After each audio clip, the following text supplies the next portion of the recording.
आप मेरे बोल रहे थे किचन की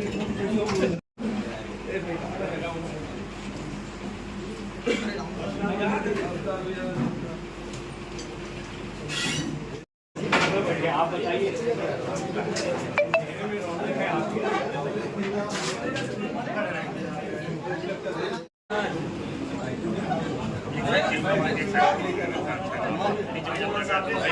भैया प्रेस क्लब में आगमन हुआ है। माननीय भूपेश बघेल जी के मंशा के अनुरूप आप सभी पत्रकार साथियों से वे रूबरू होना चाहते थे। कांग्रेस जनों से निवेदन करता हूं कि कृपया पीछे व्यवस्था बनाने की कोशिश करें। प्रेस क्लब में पहली बार मेरा आना हुआ और बहुत ही कृपापूर्वक प्रेस क्लब के साथियों ने मुझे प्रेस क्लब के साथियों और पदाधिकारियों को मैं हृदय से धन्यवाद देता हूँ। प्रेस का कार्यक्रम में हम लोग विलंब नहीं करते, लेकिन चूंकि कार्यक्रम प्रेस क्लब में ही था तो मैं बोला प्रेस क्लब वाले साथी और प्रेस के साथी नाराज नहीं हो,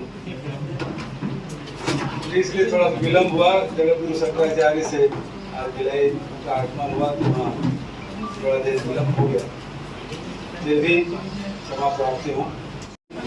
हमारे वरिष्ठ विधायक भाई भोला राम साहू जी, आदरणीय मंत्रावी जी, आदरणीय प्रेस के संचार विभाग के चेयरमैन शुक्ला जी, पीछे बहुत सारे साथी लगे हैं जिसमें हमारे वरिष्ठ नेता और पूर्व मंत्री गणेश पटला जी और बहुत सारे साथी पीछे खड़े हैं। कांग्रेस कमेटी की पहली सूची में मुझे भी राजनांदगांव से अधिकृत प्रत्याशी बनाया है। राजनांदगांव मेरे लिए अपरिचित नहीं है। जब मेरा जन्म हुआ तो नांदगांव और दुर्ग एक ही जिला था। 72 में नया जिला बना। अब उसके बाद राजनांदगांव के भी बहुत सारे लोगों के बसावट के लिए, लोगों के डिमांड के आधार पर प्रशासनिक इकाइयाँ अब छोटी होती गई हैं और यहाँ के साथियों की बड़ी इच्छा थी इस लोकसभा सीट में 8 में से 5 विधानसभा कांग्रेस ने जीत हासिल की और यहाँ के साथियों की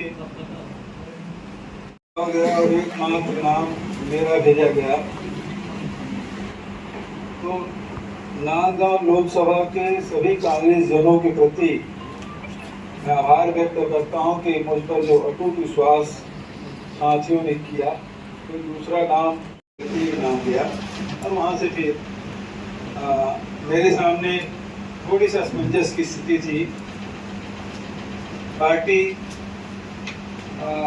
मुझे चुनाव लड़ाएगी या मुझे प्रचार की जिम्मेदारी सौंपेगी, तो उन्होंने कहा कि आप पहले चुनाव लड़िए और उसके बाद फिर प्रचार भी करें। आज नांदगांव आना हुआ और जो यहाँ के नागरिक, यहाँ के किसान, यहाँ के मजदूर, यहाँ के महिला, यहाँ के मजदूर, यहाँ अनुसूचित जाति, जनजाति, सभी वर्ग के लोगों ने और तो पत्रकारों का अपार स्नेह मुझे मिला है। व्यापारियों का भी बड़ा सम्मान, व्यापारियों से भी सम्मान मिला है और हमारे पत्रकार साथियों ने पूरे छत्तीसगढ़ के लिए एक नजीर पेश किया है कि आपने 10 एकड़ जमीन भी हासिल की, कॉलोनी भी बनाया, विकास कार्य भी किए, प्रेस क्लब के लिए भी आपने धनराशि, ये आप ही ये संभव हुआ। और जब भी मैं प्रदेश के दूसरे जिलों में दौरा करता था और प्रेस के साथियों से जब चर्चा मैं करता था तो हमेशा कहते थे कि आपने नांदगांव की ये दिया है, हमको दी। मैंने कहा जैसे नांदगांव वालों ने प्रयास किया वैसे आप भी प्रयास करें, आपको भी मिलेगा। तो आप पूरे प्रदेश के पत्रकारों के लिए राजनांदगांव के प्रदेश के साथियों ने एक उदाहरण प्रस्तुत किया है। और ऐसे आपके ही नक्शे कदम पर चलकर लोग बहुत सारे साथी, बहुत सारे जिले के हमारे पत्रकार साथी हैं वो आगे बढ़े। आप सब ने देखा कि अभी विधानसभा चुनाव संपन्न होने के बाद अभी 3 महीने बीते नहीं हैं। सवाल यही था, ये जो रिजल्ट आया किसी को स्वीकार नहीं हो रहा था कि क्या होगा, और अब जैसे जैसे दिन बीतते जा रहा है लोग और निराशा से भरते जा रहे हैं, क्योंकि हमारी सरकार ने जिस प्रकार से जो योजनाएं बनाई, हर वर्ग के लिए योजना हमने बनाई थी और उसका लाभ ले योजना से गोबर खरीदी बंद हो गया, वर्मी कंपोस्ट खरीदना बंद हो गया, बिकना बंद हो गया, गौठान खाली पड़े हैं, नीपा का काम ठप हो गया है। दूसरा जो भूमि श्रमिक है जिसको हम लोग राशि देते थे 7,000 रुपया, वो बंद हो गया। बेरोजगारों को बेरोजगारी भत्ता देते थे वो बंद हो गया। राजीव युवा विकास क्लब गठन किए थे, उससे भी राशि हर साल 1 लाख रुपये मिलता था, उसको तो बंद ही कर दिया। गौठान समिति के साथियों को भी 700 रुपया, 750 रुपया, 500 रुपया अध्यक्ष को और 500 सदस्य को मान दे देते थे, वो भी बंद हो गया। बहुत सारी योजनाएं उन्होंने बंद कर दी। और पेंशन की राशि पिछले 4 महीने से लोगों को नहीं मिला, पिछले 4 महीने से बंद है, नहीं मिला। और जो योजनाएं चल रही थी उसमें भी आप देखेंगे कि स्वामी आत्मानंद अंग्रेजी स्कूल के लिए हमने कलेक्टर की अध्यक्षता में कमेटी बनाई थी ताकि उसके गुणवत्ता में कमी ना आए, शिक्षकों के बराबर भर्ती होती रहे, समान उसके सामग्री तय करने में कोई अड़चन न हो, और उसमें बहुत उसका शानदार उसका प्रदर्शन रहा। और प्राइवेट स्कूल से निकाल के सब लोग अपने बच्चों को स्वामी आत्मानंद अंग्रेजी स्कूल में एडमिशन कराए। अब जो सरकार ने उसे फिर से शिक्षा विभाग में मर्ज कर दिया गया, मतलब उसमें कोई अतिरिक्त उसका ध्यान नहीं दिया जाएगा जिस प्रकार से। और जो स्कूलों की स्थिति है, एकल शिक्षक रहेंगे, 2 शिक्षक रहेंगे, विषय के शिक्षक नहीं रहेंगे, उसी प्रकार की शिकायत इसमें भी आनी शुरू हो जाएगी। क्योंकि गुणवत्तापूर्ण शिक्षा देने के अब वो गुणवत्ता नहीं रहेगी, इस बात में कह सकता हूँ।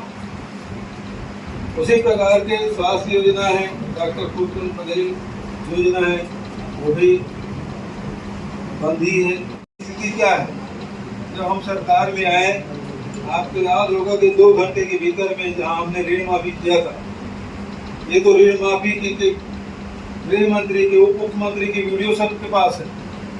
2 लाख तक की किसानों का कर्ज माफ करेंगे, लेकिन किसी के किसान का कर्ज माफ नहीं हुआ।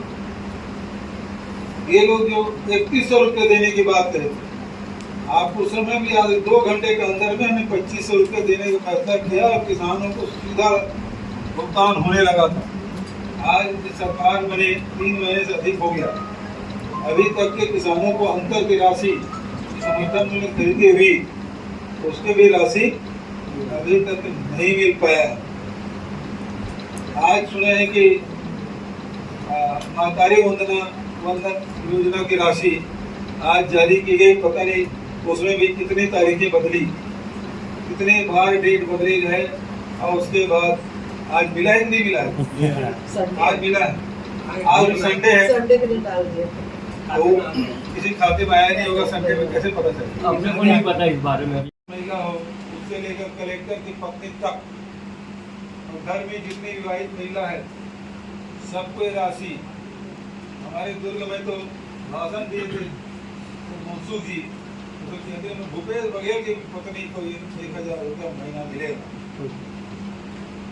और ये लोग घर घर जा फॉर्म भराए, और अब महिलाओं को फॉर्म भरने के इतने चक्कर काटने पड़े हैं जिसकी कोई सीमा नहीं है।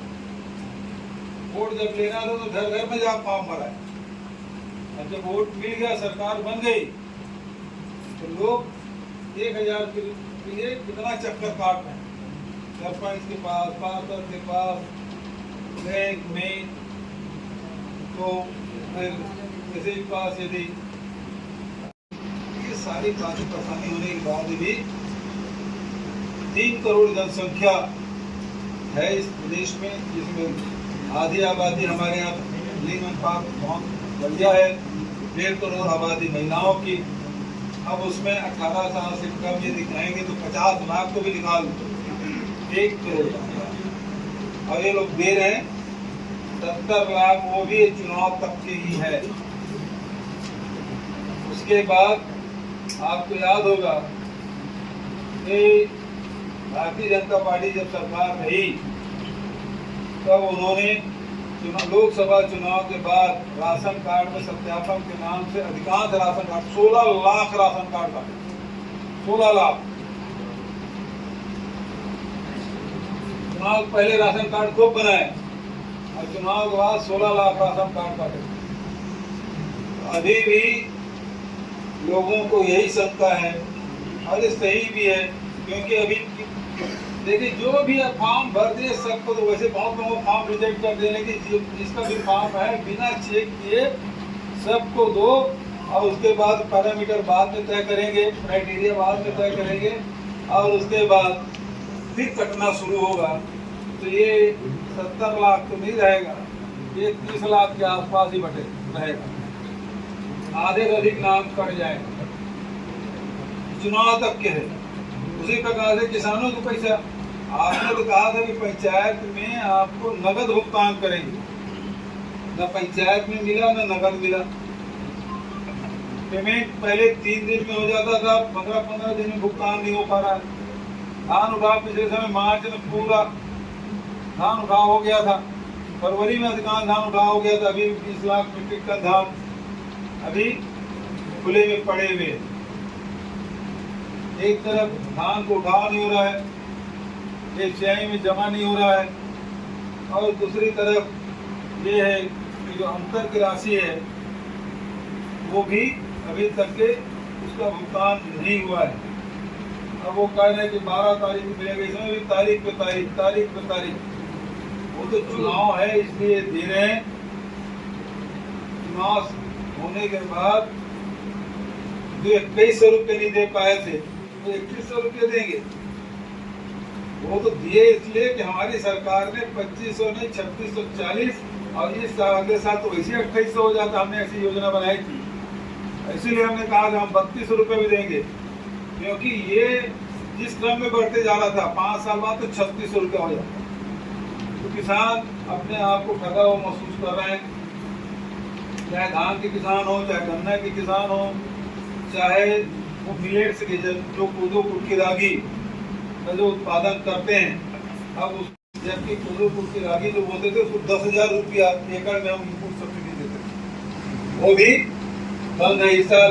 बताइए, कोई बताए मतलब कोदो कितना क्विंटल, कितना मीट्रिक टन ये लोग खरीदे हैं, बताए राज्य सरकार। रागी कितना खरीदे, कोदो कितना खरीदे, है ना। कोदो कुटकी रागी खरीदी बंद कर दी। तो ये स्थिति इस सरकार की है। नक्सल के मामले में जैसे सरकार आती, भाजपा सरकार आती, नक्सलवाद बढ़ जाता है। किसी को फर्जी एनकाउंटर करके न केवल मारा जा रहा है बल्कि उनको जेल में ठूसा भी जा रहा है। बंद करना, फिर से भय व्याप्त होगा। 5 साल पूरे नक्सल प्रभावित क्षेत्र में नक्सलियों को हमने पीछे धकेल दिया था। 600 गांव खाली उनसे करवा लिए थे। सड़कें, पुल, पुलिया, आवागमन, स्कूल, हॉस्पिटल सबका निर्माण हमने किया, लोगों के जीवन स्तर ऊपर उठाया। लेकिन अब इस सरकार आने के बाद लगातार, चाहे वो कांकेर हो चाहे बस्तर हो, लगातार नक्सली हमले हो रहे हैं, लोगों की जाने जा रही है। फर्जी भरमार बंदूक की जब्ती शुरू हो गई। भाजपा सरकार में ही भरमार बंदूकों की जब्ती होती है, फिर से शुरू हो गया। तो इस प्रकार से इनके कार्यशैली है और ये जो जितनी गारंटी की बात कर रहे हैं लोगों को विश्वास नहीं हो रहा है। अब आप लोगों की तरफ से कोई सवाल हो तो साधारण आप कितनी सीटें जीत पाएंगे और राजनांदगांव में आपकी छत्तीसगढ़ में आप कितनी सीटें जीतेंगे? आपका भी सवाल ये है कि किन मुद्दों की लेके जाना है और दूसरा असमंजस इस मामले में कि मतलब पार्टी मुझे चुनाव लड़ाएगी कि चुनाव प्रचार कराएगी, तो ये सवाल मेरे मन में था। मुझे जो आदेश हाईकमान का है उसके बाद तो कोई असमंजस वाली बात ही नहीं है। तो अब हाईकमान क्या सोच रहे हैं मेरे बारे में, मैं कैसे पूर्वानुमान लगा सकता हूँ? हो सकता है मुझे प्रचार में लगाए, हो सकता है मुझे चुनाव लड़ाए, तो ये बात थी। अब तो में से एक बात हो गई, असमंजस खत्म। दूसरी बात किन मुद्दों की बात ये है कि आज जो महंगाई है आसमान छू रही,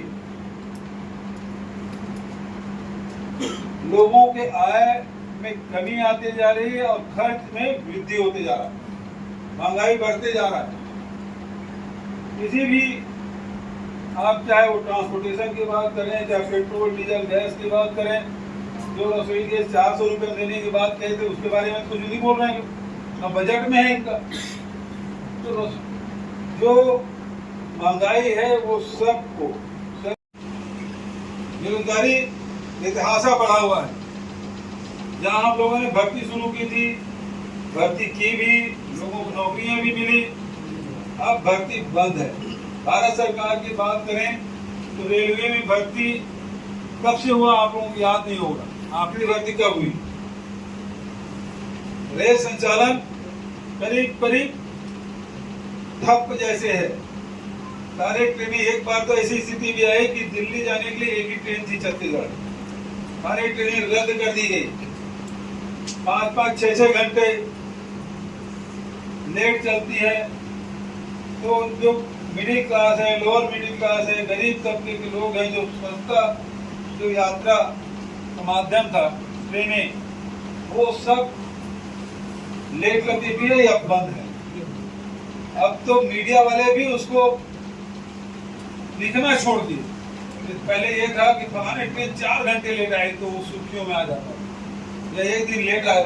यहाँ तो ट्रेन महीनों, जब कोरोना काल के बाद से जो ट्रेनें रद्द हुई है छत्तीसगढ़ से, वो आज तक के संचालित नहीं हो रही है।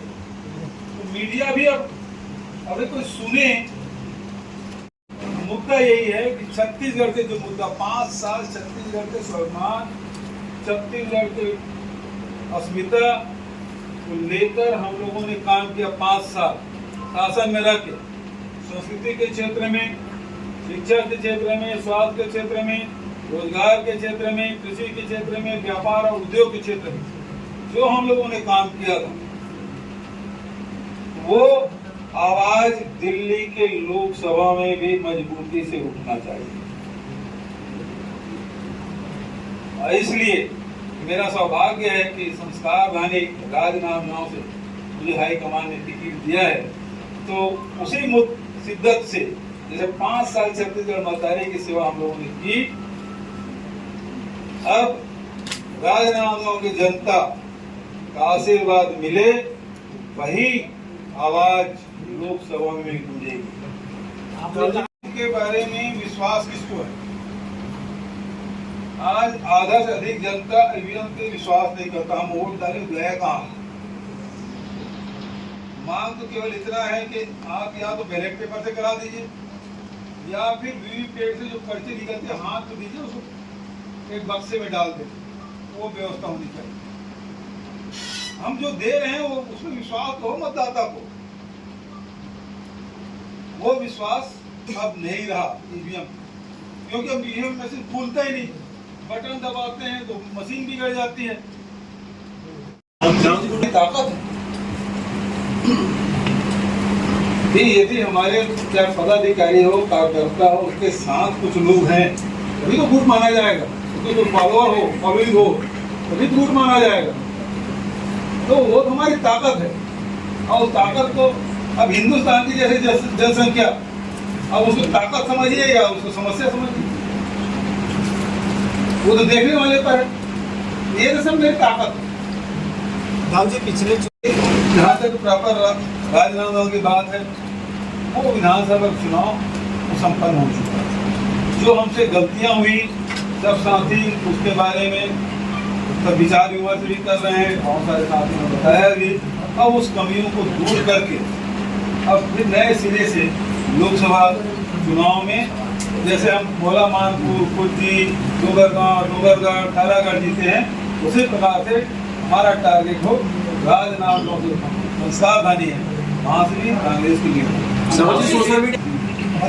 सीनियर लीडर तो मैं जितना मुख्यमंत्री के रूप में भी जितना मैं राजनांदगांव और राजनांदगांव लोकसभा में जितना दौरा मैंने किया है, भारतीय जनता पार्टी कोई मंत्री भी उतना दौरा किया बताओ। राजनांदगांव से कितने लोग सरकार भी बनाए यार, मैं सब भाग ही बनाने वाला था। ऐसे घोषणा ही किया था। ये राजनांदगांव आपका सब देखिए लगातार प्रयास करना। मैं आपको ये कह सकता हूँ कि मुझे असफलता उसमें मिली, लेकिन मैंने प्रयास में कमी नहीं की। बहुत सारे उद्योगपतियों से मैंने बात की, जो जूट मिल सबसे ज्यादा पश्चिम बंगाल में, वहाँ के लोगों से बात की। एक जो मिल है रायगढ़ में, उन लोगों से भी बात मैंने की। ऐसा है, मैंने एक लाइन बता दिया कि जिस प्रकार से छत्तीसगढ़ के विकास के लिए 5 साल मैंने दिए हैं और उसकी चर्चा पूरे देश और दुनिया में है, कराने दो मुझे। राजनांदगांव से मौका दीजिए, राजनांदगांव की भी आवाज और पूरी छत्तीसगढ़ की आवाज लोकसभा में गूंजेगी। बहुत बहुत धन्यवाद।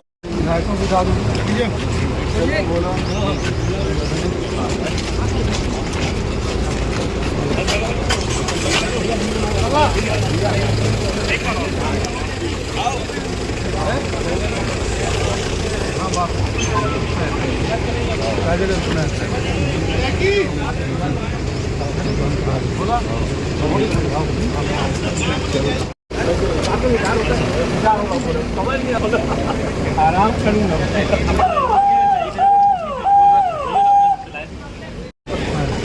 महावीर चौक है, पता नहीं। अभी नहीं, अभी है।